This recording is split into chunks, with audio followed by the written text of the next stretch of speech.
akidah terhadap pengembangan ekonomi syariah. Ada 3. Yang pertama, pembeda antara sistem ekonomi syariah dan ekonomi konvensional. Yang kedua, sebagai salah satu dasar dari ekonomi syariah. Yang ketiga, terhindar dari unsur-unsur maisir atau perjudian, gharar atau pertaruhan, ribah dan mudaratnya.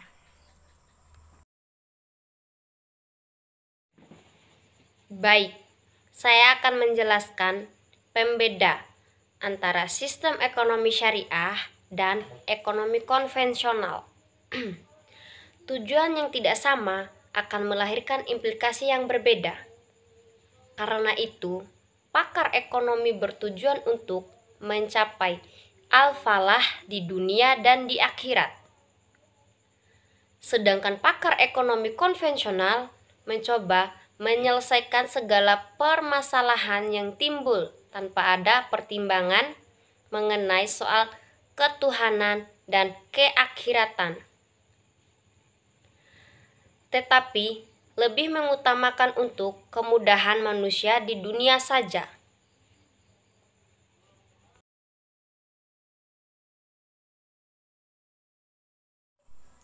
Karakteristik atau sumber dari ekonomi syariah adalah Islam itu sendiri, di mana di dalamnya ada 3 asas pokok. Salah satunya ialah akidah. Ekonomi Islam merupakan bagian yang tidak dapat dipisahkan dari ajaran agama Islam.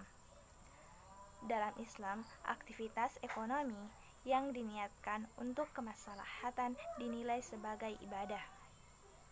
Oleh karena itu, mempelajari ilmu ekonomi Islam atau ekonomi syariah menjadi keharusan bagi setiap umat muslim.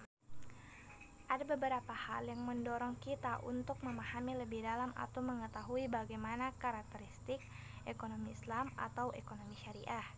Yang pertama, ialah meluruskan kekeliruan yang menilai ekonomi kapitalis, yaitu memberikan penghargaan terhadap prinsip hak milik, dan sosialis, yakni memberikan penghargaan terhadap persamaan dan keadilan.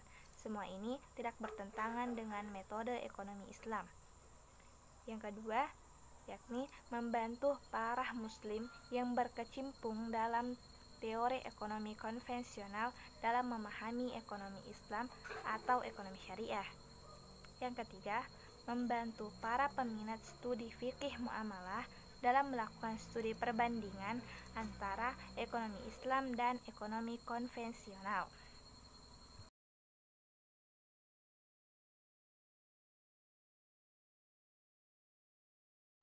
Terhindar dari unsur-unsur maisir atau perjudian, gharar atau pertaruhan, ribah dan mudaratnya.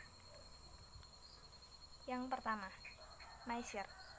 Maisir secara bahasa berarti gampang atau mudah.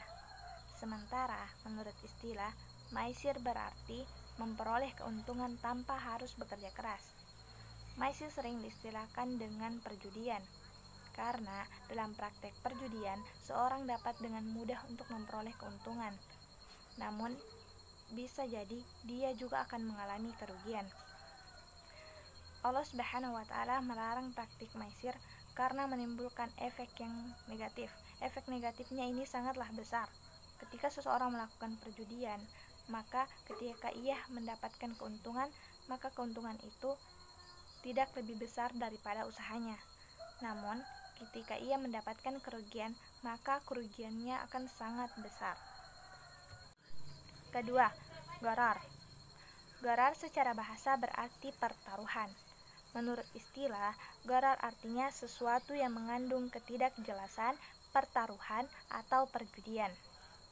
Setiap transaksi yang masih belum jelas barangnya atau tidak berada dalam kekuasaannya alias di luar jangkauannya termaksud transaksi jual beli gharar.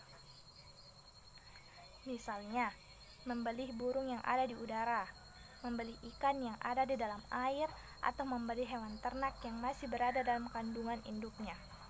Semua ini termaksud dalam transaksi gharar. Pelanggaran gharar memberikan efek negatif dalam kehidupan, karena gharar merupakan praktik pengambilan keputusan yang dilakukan secara batil.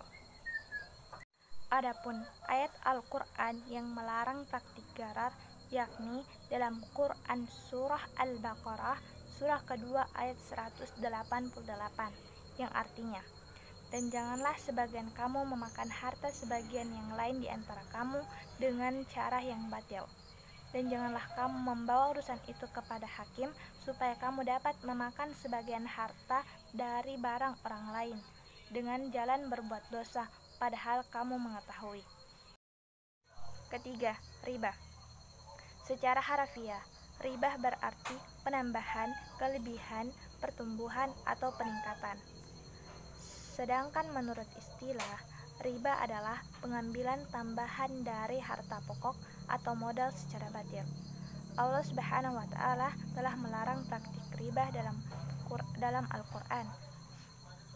Salah satu ayat yang berisi tentang larangan riba ialah Quran Surah Ali Imran ayat 130 yang artinya, wahai orang-orang yang beriman, janganlah kamu memakan riba dengan berlipat ganda, dan bertakwalah kepada Allah Subhanahu wa Ta'ala agar kamu beruntung. Adapun mudaratnya adalah riba dapat menyebabkan terputusnya sifat baik atau sifat ma'ruf antar sesama manusia oleh orang yang meminjam dan dipinjami. Orang yang beramalah ribawi memiliki sifat bakhil, egois, dan hati yang keras. Selain itu, orang yang melakukan praktik riba ini mendapatkan ancaman dari Allah Subhanahu wa Ta'ala.